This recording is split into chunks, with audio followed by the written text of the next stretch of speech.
একটা সময় এখানে ছিল ঘরবাড়ি, স্কুল, হাসপাতাল, গির্জা, মসজিদ।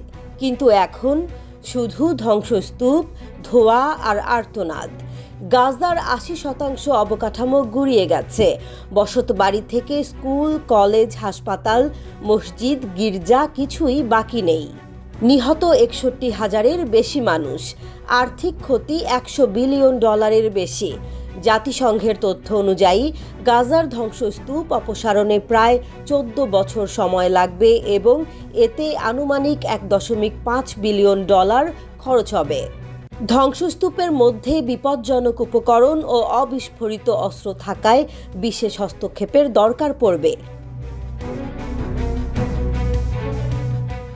এই বাস্তবতায় দাঁড়িয়ে একটাই প্রশ্ন সামনে, এই ধ্বংসযজ্ঞ থেকে গাজাকে আবারও তৈরি করার খরচ বহন করবে কে?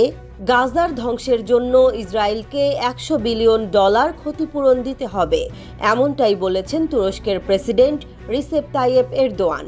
মালয়েশিয়ায় এক ভাষণে তিনি বলেন, নেতানিয়াহুর সরকার যদি গাজার মানুষের জন্য নতুন জায়গা খুঁজতে পারে তবে তাদের উচিত আগে ধ্বংসের দায় স্বীকার করা।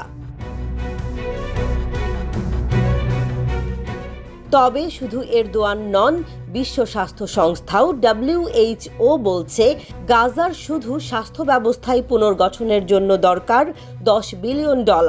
তাদের প্রাথমিক হিসেব অনুযায়ী প্রথম ১.৫ বছরের জন্য $৩ বিলিয়ন বেশি এবং পরবর্তী ৫ থেকে ৭ বছরের জন্য $১০ বিলিয়ন প্রয়োজন হবে। এদিকে মার্কিন প্রেসিডেন্ট এক বিস্ফোরক প্রস্তাব দিয়েছেন। গাজার ২ মিলিয়ন মানুষকে সরিয়ে নতুন করে ওই এলাকা গড়ে তুলতে হবে।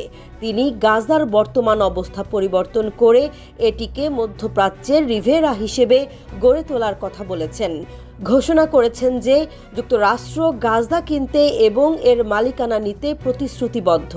তবে তার এই প্রস্তাব ফিলিস্তিনি প্রতিনিধি এবং আন্তর্জাতিক সম্প্রদায়ের বেশিরভাগের কাছ থেকে তীব্র প্রতিক্রিয়া সৃষ্টি করেছে।